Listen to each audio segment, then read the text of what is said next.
ஹர ஹர சங்கர ஜய ஜய சங்கர ஹர ஹர சங்கர ஜய ஜய சங்கர. திருவிடைமருதூரில் ஸ்ரீமடம் முகாம். தினமும் சந்திர மௌலீஸ்வர பூஜைக்கு முன்னதாக கோபூஜை நடைபெறும். அதற்காக என்று ஒரு காராம்பசு மடத்தில் இருந்தது.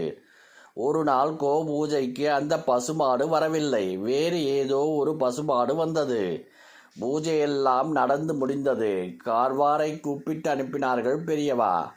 வெங்கட்ராம ஐயர் வந்து வந்தனம் செய்தார்கள். காராம்பசு எங்கே? நேற்று சாயங்காலத்திலிருந்து காராம்பசுவை காணோம். தலைக்கயிற்றை அறுத்து கொண்டு ஓடிப்போயிருக்கிறது. நேற்றைக்கு தேடி பார்த்தும் கிடைக்கவில்லை. இன்னைக்கும் ஆட்கள் போயிருக்கிறார்கள். பெரியவா அனுஷ்டானங்களை முடித்துக்கொண்டு வெளியே புறப்பட்டார்கள். எங்கே போகிறார்கள் என்று யாருக்கும் தெரியவில்லை. தெரு தெருவாய் நடந்து போய் குடியானவர் தெருக்கு வந்துவிட்டார் பெரியவா. தெருவாசிகளுக்கு மிகவும் வியப்பாக இருந்தது. ஆங்காங்கே நடுத்தெருவில் வீழ்ந்து நமஸ்காரம் செய்தார்கள். ஒரு வீட்டை தாண்டி பெரியவா தொண்டர்கள் சூழ கடந்து சென்றபோது அந்த வீட்டின் கொல்லைப்புறத்திலிருந்து அம்மா அம்மா என்று ஒரு குரல், பசுமாடு அலறும் சத்தம் கேட்டது. பெரியவா அங்கேயே நின்று கார்வாரை அழைத்து வரச் சொன்னார்கள். அவர் வந்ததும் உள்ளே போய் நமது மாட்டை ஓட்டிக்கொண்டு வா என்றார்கள். அவரும் அவ்வாறே சென்று மடத்து காராம்பசு அங்கே கட்டப்பட்டிருப்பதை பார்த்து அதை ஓட்டிக்கொண்டு வந்து பெரியவா முன் நிறுத்தினார். மாட்டை பாசத்துடன் பெரியவா தடவி கொடுத்தார்கள். பெரியவாளிடம் அந்த வீட்டுக்காரன் வந்து வணங்கினான்.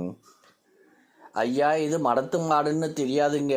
வயல்ல பயிரை மேய்ஞ்சிக்கிட்டு இருந்தது, அதனால பிடிச்சி கட்டி போட்டேன், மன்னிக்கணும் என்று கெஞ்சி பெரியவா காலில் விழுந்தான்.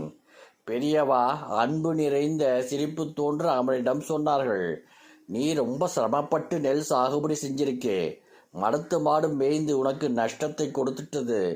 அதனால தான் பசுமாட்டை கட்டி போட்டே. உன் பேரில் எந்த தவறும் இல்லை. நாங்கள் தான் மாட்டை சரியாக பார்த்து கொள்ளாமலே உன் வயலில் மேய்ந்திருக்கு. உனக்கு நஷ்ட ஈடு தரணும். அந்த குடியானவன், அவன் சம்சாரம், குழந்தை குட்டிகள் எல்லோரும் பெரியவா காலில் விழுந்து வணங்கினார்கள். குடியானவன் சொன்னான், சாமி, அப்படியெல்லாம் சொல்லப்படாது. வயல்ல மேய்ஞ்சது மடத்து பசுமாடுன்னு தெரியலே, அதனால கட்டி போட்டேன்.